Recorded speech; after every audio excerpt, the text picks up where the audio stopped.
जहां तक मैं जब आपके समय को देखता हूं, 1977 में आप पहली बार अमरनाथ गए और उसके बाद 2005 में आप लास्ट टाइम गए।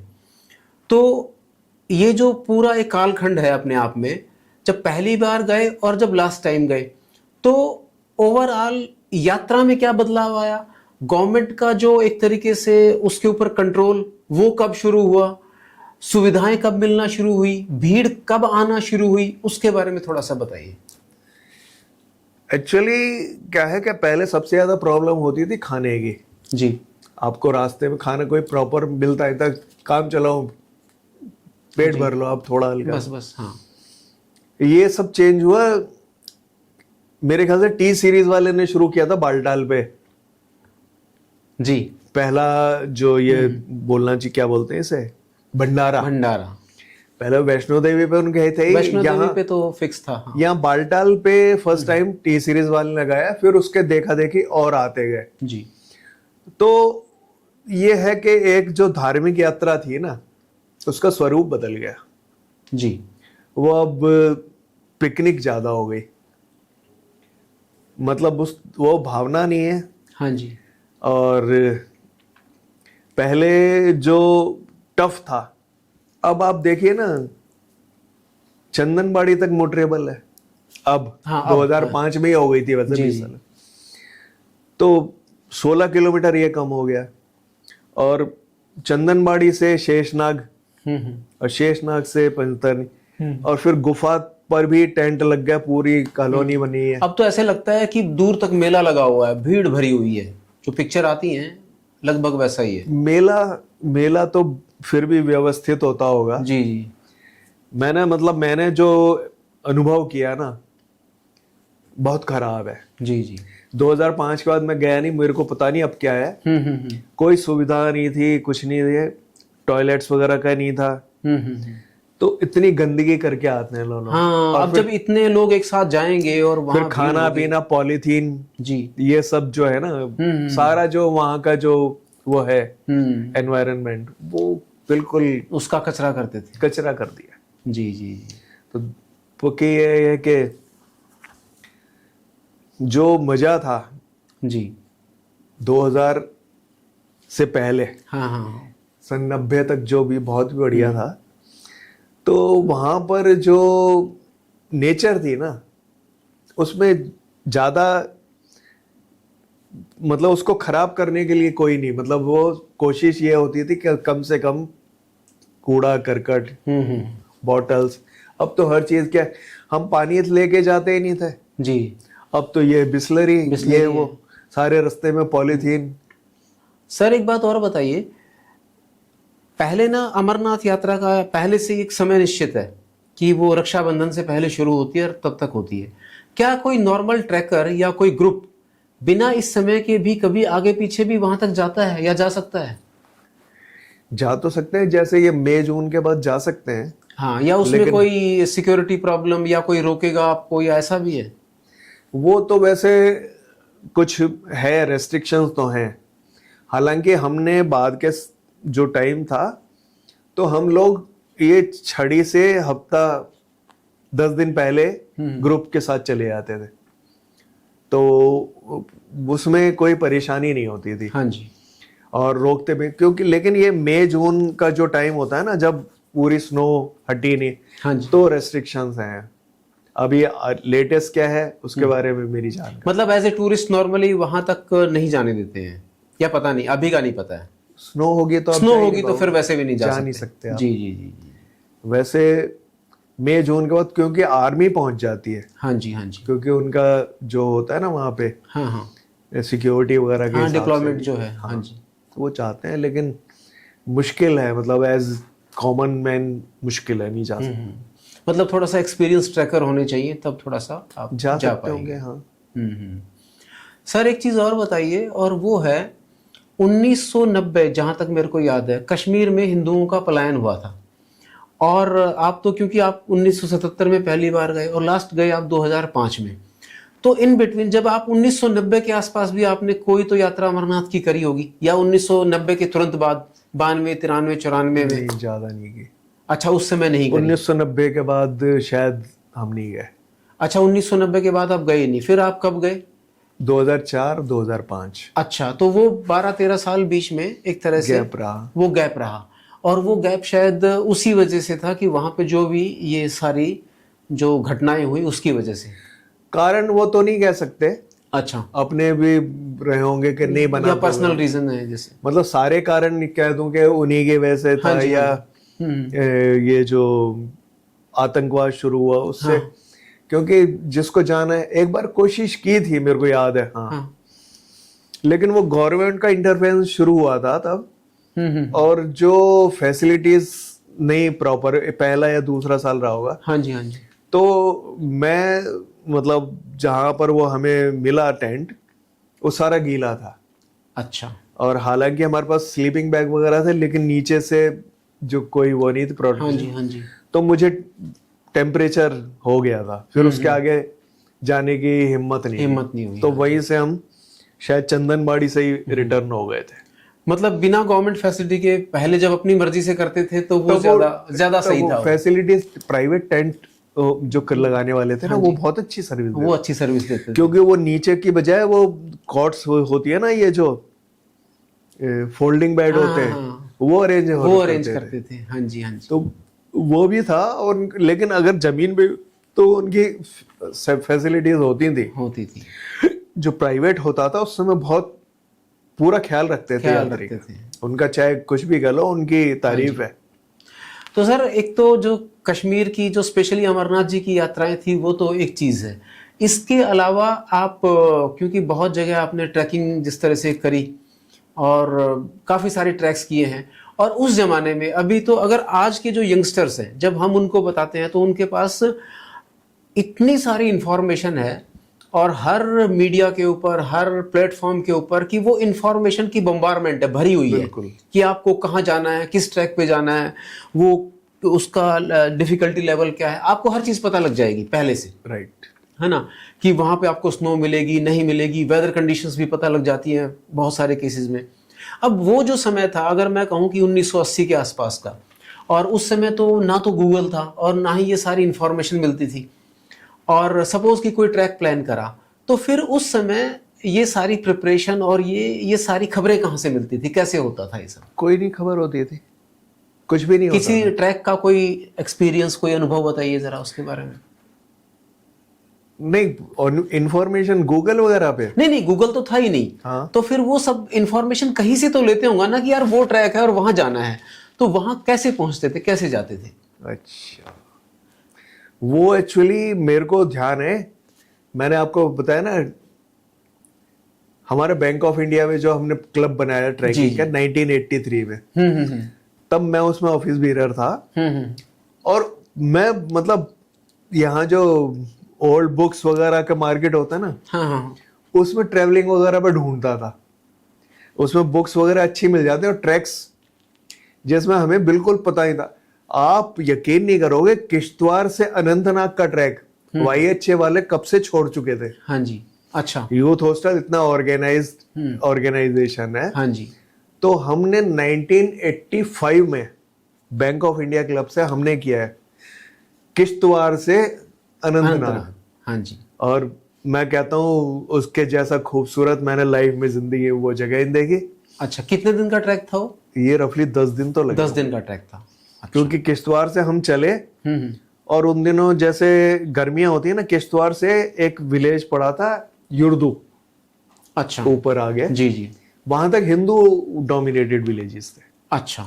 और उस समय वहां रामलीला हो रही थी। अरे वाह, गर्मियों में, अक्टूबर के आसपास नहीं ना, ये जून, गर्मियों में, जून जुलाई अगस्त। हाँ जी, हाँ, रफली जून जुलाई के आसपास ही। जी। तो और युर्दू, I can never forget it.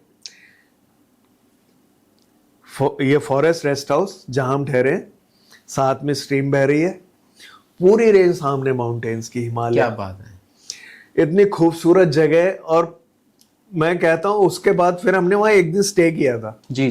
क्योंकि वहाँ लोकल हमारे कुछ गाइड ने बताया कि यहाँ से एक पास में एक जगह तत्ता पानी।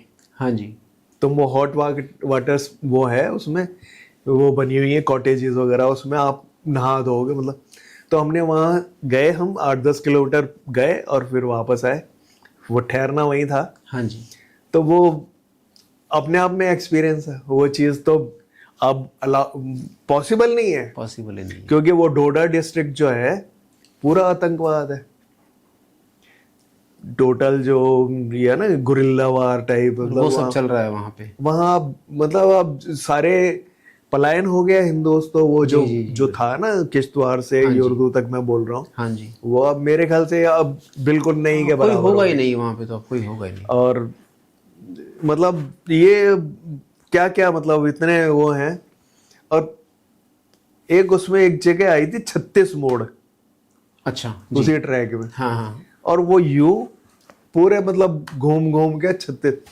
और वहां पर हमारा जो सामान था ना, जो किचन का सामान वगैरह, अब वो उठाने के लिए पोर्टर नहीं था हमारे पास। एक लड़का आया, कश्मीरी था जैसे। अच्छा। तो उसने आगे तक के लिए मतलब बहुत नॉमिनल वो मांगे था, लेकिन वो मेहनती था और पूरा वजन उठा के, और इतनी हाइट पे जैसे चल रहे हैं। जी। तो मुझे मालूम है कि उसकी भी तबीयत खराब हो गई, उसकी नाक से भी थोड़ा खून निकल आया। ओ हाँ जी। तो बहुत टफ तो था वो, लेकिन वैसा खूबसूरत ट्रैक मैंने नहीं देखा। मतलब वो आपका जितने भी आप यात्राएं की है लाइफ, पहाड़ में, वो सारी सबसे लाइफ। सुंदर था। सही बात है। और अनटच्ड था, अनटच था। लोग वहां जाते नहीं थे। हाँ जी। हाँ जी। और एक वो मरगन पास क्रॉस करके हम हाँ जी। निकलना था, तो यहाँ से हमने गाइड लिया था। और उस गाइड का नाम मुझे ध्यान नहीं, लेकिन वो बोला था कि लोगों ने मेरा नाम रख दिया शेर मरगन, अच्छा। क्योंकि मैंने मरगन पास थाउजेंड्स ऑफ टाइम क्रॉस कराया है। हाँ जी। हाँ जी। हाँ जी। और कहता है फॉरेनर्स वगैरह के साथ क्या होता है, यहाँ के लोकल जो है ना जाते नहीं। जाते नहीं है। तो मैंने कहा क्यों नहीं जाते? तो वो कहता है कि ये उनको ये वहम है कि ये जो गोरे लोग होते हैं ना, ये खून चूस लेते हैं तुम्हारा। ओ। तो कहता है इसलिए मेरे को एक मैं ही हूँ जो करता हूँ ये जो करता पोर्टर। हूँ। और बाकी फिर वो मरगन पास क्रॉस करके उतराई थी। फिर आगे फिर तो अब ये हुआ कि अलगाववाद ने बेसिकली वो जो इतने सुंदर ट्रैक हैं, इतनी सुंदर जगहें हैं, वहाँ एक तरीके से उन जगहों को आउट ऑफ रीच कर दिया है नॉर्मल हिंदुस्तानियों के लिए। बिल्कुल मतलब हम लोग वहाँ नहीं जा सकते हैं। नहीं जा सकते। दोस्तों, शुरू में जब हम लोग कहीं ट्रैकिंग के लिए जाते थे या किसी और ऐसे ट्रैवल पे जाते थे, तो लोग हमेशा ये सवाल करते थे, वहाँ जाके क्या करोगे, क्या मिलेगा वहाँ जाके, क्यों जा रहे हो वहाँ पे। तो उन सवालों के हमारे पास कोई भी जवाब होते नहीं थे। तो अभी विनय शर्मा जी से भी मैं सेम सवाल कर रहा हूँ कि सर, आपके साथ भी ऐसा होता होगा कि लोग आपसे सवाल करते होंगे कि भाई क्या करोगे पहाड़ में जाके, और क्या करोगे अमरनाथ बार बार जाके। तो आप उनको क्या बोलते थे, आप उनको क्या उत्तर देते थे?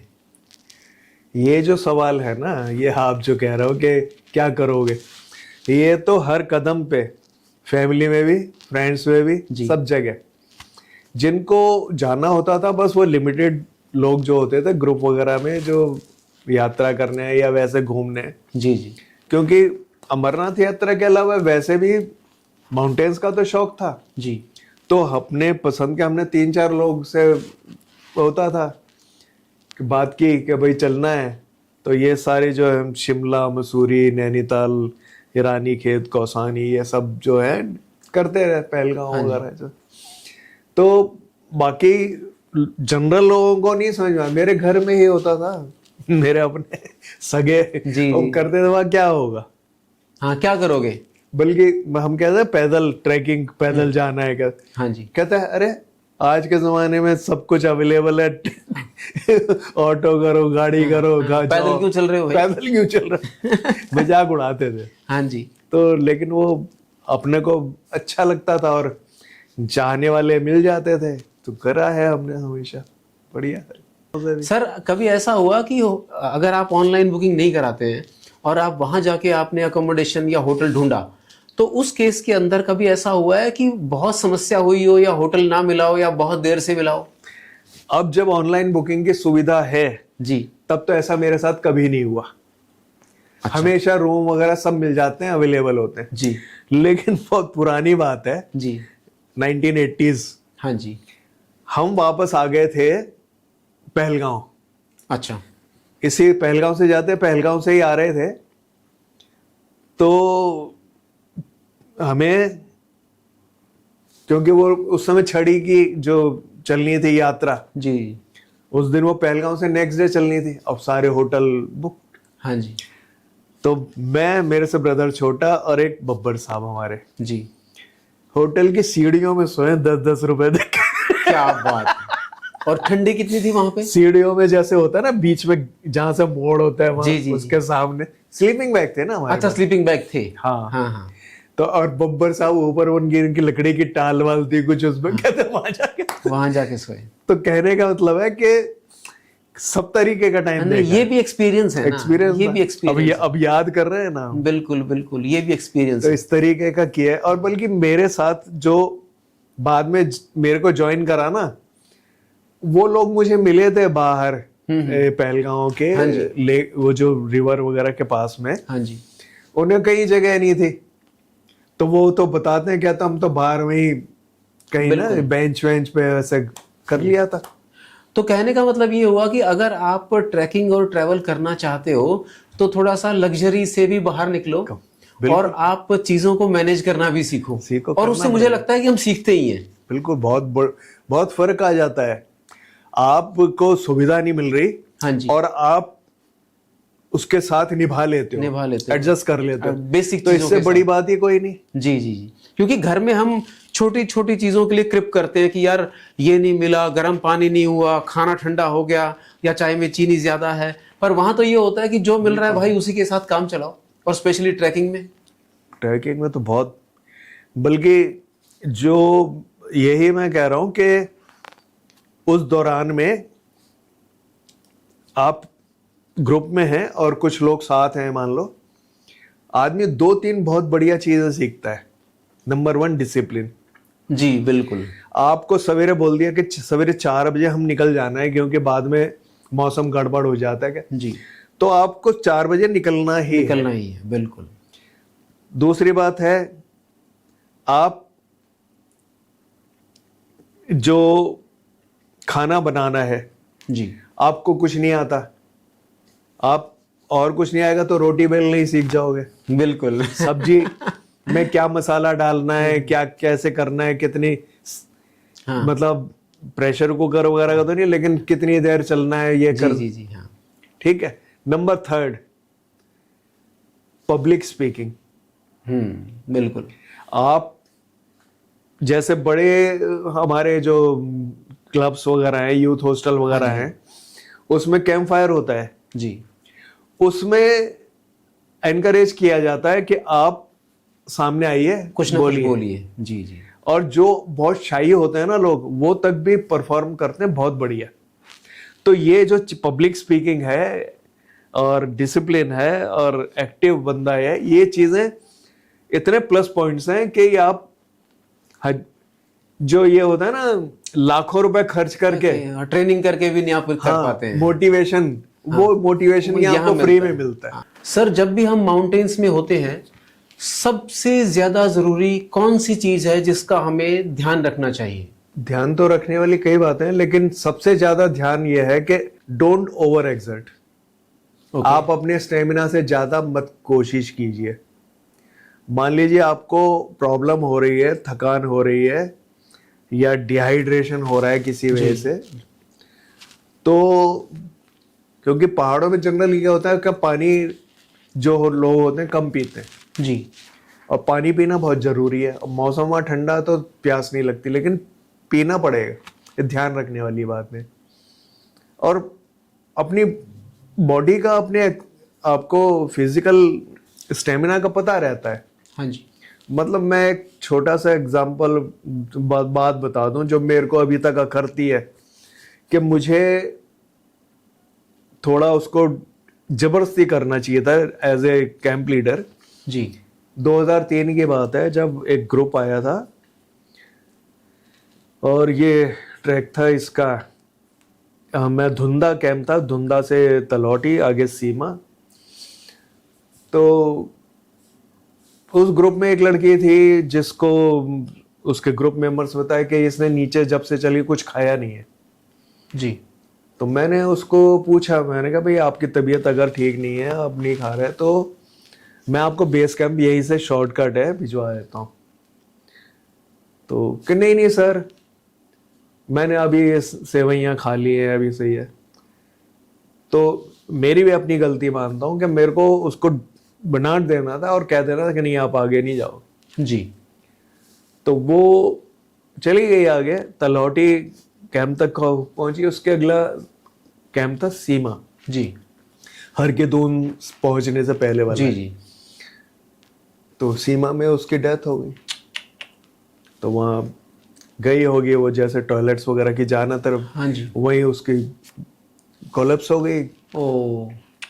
तो उसमें क्या है, हमारी मेरी अपनी पर्सनल भी उसके बाद मेरे साथ एक आध बार हुआ हाँ जी। कि जिसमें कोई पार्टिसिपेंट मुझे लगता था कि नहीं है, तो मैं उसको जब वो सख्ती से कह देता था। हाँ जी।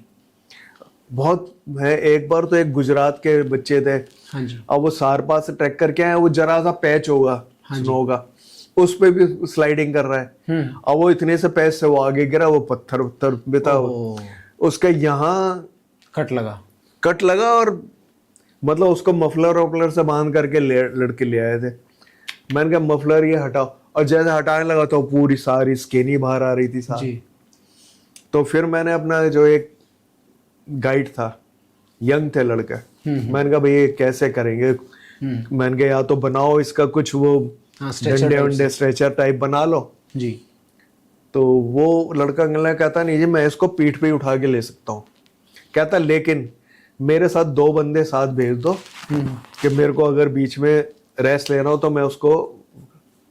और वो 3-4 लोगों को मैंने बोल दिया, उनके ग्रुप का जो ग्रुप लीडर वो था, ये सार पास का ट्रैक के उसको फिर वहीं से ना नीचे कुल्लू रात को पहुंच गए वो, और उस लड़के की जान बच गई। बताओ। और हमारे जो कैंप के वो डायरेक्टर थे, सोमनाथ जी हैं हमारे, हाँ जी। YHA के लिए तो कर रहे थे, उन्होंने बताया कि वो उसकी फैमिली का फोन आया या कैसे, उन्होंने कहा कि हम बहुत शुक्रगुजार हैं आप लोगों के कि बच गया। कि लड़का में हमारा जिंदा बच जिंदा गया। बच गया। अदरवाइज वो पक्की बात है कि वो कह रहा है नहीं नहीं मैं सही हूँ, रात को सवेरे।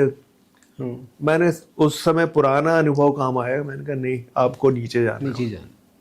तो वहीं हॉस्पिटल था, वहाँ एडमिट हो गया था उसमें। सर अभी जो जनरेशन है जो माउंटेन्स में घूमना चाहती है, ट्रैकिंग करना चाहती है, उन लोगों को आप किस तरह के कुछ पॉइंट्स या टिप्स देंगे जो उनके काम आए, या उनको किन किन चीज़ों का ध्यान रखना चाहिए? वो एक्चुअली पहले से तैयारी जो है ना बहुत ज़रूरी है। कोई भी ट्रैक हो, कहीं घूमने जा रहे हो आप, तो ट्रैकिंग में क्या है कि मान लीजिए आप माउंटेन्स में आपको हाइट पे भी जाना है, क्लाइंब भी करना है, असेंडिंग हिल्स हैं, तो उसके लिए बॉडी को फिजिकली एक्टिव और बहुत पहले से तैयार करना ज़रूरी है। आप शुरू कीजिए, कम से कम 15 दिन पहले कर दीजिए। शुरू में 2, 3, 4 किलोमीटर चलिए पहले दिन, अगले दिन से बढ़ाते जाइए, और कम से कम 10 किलोमीटर एक दिन में कीजिए आखिर के 2-4 दिन।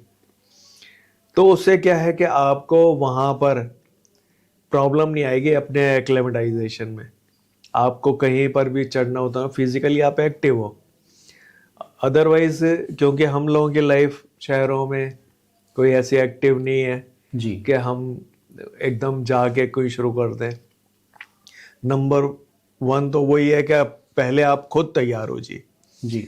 उसके बाद क्या है कि अपना सामान, हम कहते हैं कि कम से कम हल्के से हल्का सामान रखिए जिससे आपकी यात्रा सुखद हो। लेकिन उस सामान वजन कम करने के चक्कर में आप कुछ चीज़ें, जैसे रेनकोट है कभी मत छोड़िए जी। वुलन्स कभी नहीं छोड़िए। वुलन्स का क्या है कि पहाड़ में मौसम टेम्परेचर कम ज़्यादा कुछ भी हो, आप पहले से तैयार होने चाहिए।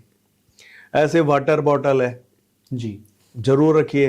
पानी वहाँ पर वैसे झरने मिल जाते हैं, वो भी ले सकते हो आप, लेकिन कई लोग डरते हैं कि बाहर का पानी जैसे उनको सही रहेगा नहीं रहे। तो ये चीज़ें बहुत ज़रूरी हैं। प्लस ये जो है आपका एटीट्यूड, सबसे पहले आपको मेंटली भी प्रिपेयर्ड है होना चाहिए। बिल्कुल। फिजिकली तो आप हो रहे हैं, आप पहले ये सोच लीजिए कि आई कैन डू इट, ये चीज़ है। और सामान इक्विपमेंट का तो मैंने कहा ही, छोड़िए मत। जी। हाँ, अगर आपका लग्जरी ट्रैक है, पोर्टर ने सामान उठाना है, फिर तो आपको सोचना नहीं ज़्यादा।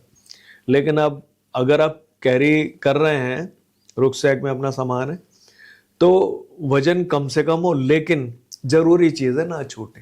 जरूरी चीजें सारी होनी चाहिए। सारी छूट बिल्कुल कंपलसरी जी। बहुत जरूरी। हाँ, कि नेचर में आप लड़ नहीं सकते, आपको जो चाहिए वो चाहिए वहां पे, जो जरूरी चीजें हैं बेसिकली। हमारे टाइम में हम आपस में बातचीत कर, नेचर से पंगा नहीं लेना। बिल्कुल बिल्कुल बिल्कुल ठीक बात। आप एडवर्स जाओगे नेचर के तो आप परेशान होगे, कहीं ना कहीं आप मार खाओगे। बिल्कुल ये बिल्कुल। सर, एक दूसरी चीज जो कई बार दिमाग में आती है वो ये है कि शहरों में हम लोग 16 डिग्री या 20 डिग्री पे एसी करके और फिर क्विल्ट या रजाई या कंबल ओढ़ के सोते हैं, और फिर बाहर जाके हम एनवायरनमेंट की बड़ी बड़ी बातें करते हैं और हम कहते हैं कि कितनी ग्लोबल वार्मिंग है और ये सब चीज़ें हैं। तो जो लोग ट्रैकिंग में जाते हैं या इवन जनरल भी, आप क्या कहना चाहेंगे इन सब के बारे में? ये मेरे कहने से कुछ नहीं फर्क पड़ना। ये इंडिविजुअल को अवेयरनेस खुद होनी चाहिए कि आप एसी चला रहे हो, आपने 16-18 डिग्रीज किया, रजाई ओढ़ के सो गए, लेकिन जितना कमरा आपका ठंडा हो रहा है, बाहर उतने ही आपकी जो गर्म हवा छोड़ रहा है। बिल्कुल, उतनी हीट हो रही है बाहर। ग्लोबल वार्मिंग यही है कि उसको हीट हो रही है। तो आपको अपनी अगली जनरेशन जो आ रही है उसके लिए एनवायरनमेंट बचा के रखना है ना, अगर कुछ तो अवेयरनेस पहले होनी चाहिए, तो आप उसको मेंटेन कीजिए। और मैंने तो ऐसे भी बच्चे देखे हैं जो कहते हैं हमने एसी इस्तेमाल करना, प्रयोग करना बंद कर दिया। जी जी। ऐसे समझदार है। जी जी। लेकिन अगर आप समझदार हैं या नहीं है, लेकिन उसका टेम्परेचर अगर हाई पे रखेंगे आप, तो इतना वो फर्क नहीं डालेगा, वो अपने आप ऑफ भी होगा, ऑन हो जाएगा। ऑटो पे जब करते हैं तो ऑटो पे करने से क्या बाहर का आपको जितनी गर्म वो छोड़ रहा है उससे थोड़ा कंट्रोल हो जाए, कम हो जाएगा, खत्म तो बिल्कुल नहीं होगा। तो नहीं होगा। जी जी। तो वो चीज ध्यान रखें। अवेयरनेस सबसे पहली बात है। फिर अवेयरनेस का ये जब माउंटेन्स में जाके लोग वाटर बॉटल, बिस्लरी, प्लास्टिक के बैग्स सब कूड़ा छोड़ जाते हैं। बिल्कुल। तो ये वहां जा क्यों रहे हैं आप? ठीक बात है। आप सारा जो नेचर को, एनवायरनमेंट को, इसको बिगाड़ रहे हैं, बर्बाद कर रहे हैं। तो अवेयरनेस 100 बात की एक बात कि आपको समझ होनी चाहिए कि आप बिल्कुल जो चीज जैसे देखने गए हो आप उसको बस वैसे ही छोड़ आओ। हाँ, कुछ वहां अपना मत छोड़ के आओ बेसिकली। हाँ, उसको प्रशंसा कर रहे हो आप, नेचर बहुत, तो उसको अगला जो बाद में आ रहा है उसको भी वही देखने को मिले। एग्जैक्टली, बिल्कुल बिल्कुल। तो सर, ओवरऑल बहुत ही मजा आया इस पूरे सेशन में आपके साथ, और इतनी सारी चीजें आपने बताई और अपने इतने पुराने जो एक्सपीरियंस थे स्पेशली अमरनाथ के वो आपने शेयर करे। तो इन सब चीज़ों के लिए आपका बहुत बहुत धन्यवाद, और फिर कभी मौका मिलेगा तो फिर हम किसी नए टॉपिक पे आपके साथ होंगे। तो इसी के साथ ही बहुत बहुत धन्यवाद। धन्यवाद, आपका धन्यवाद।